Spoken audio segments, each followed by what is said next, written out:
Anyhow, for the week of languages, I have decided to share with you some really curious facts about China. Numbers are very important in China. The number 8, ba, which sounds like the word prosperity, fang yang, symbolizes success and wealth.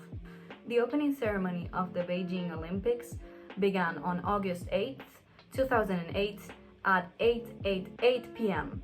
and people spend a big amount of money on license plates or phone numbers that have a lot of 8s on them. Number 4, zi, on the other hand, is the Chinese version of the Western 13. The Chinese word for 4 sounds very similar to the word death, zi, so it's no wonder some buildings don't have a 4th floor. Moving on to another topic such as the colors, in China, red is the color of joy and good fortune.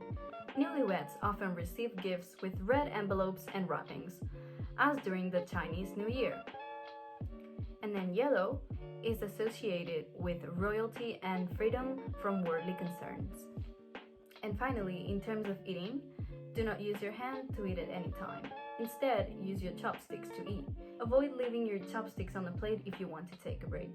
The waiter might consider it as if you have finished eating and will take your plate away. Instead, use the small plate for this purpose or set your chopsticks aside. And finally, don't use your chopsticks to point at your food or to gesture. Did you know any of these facts?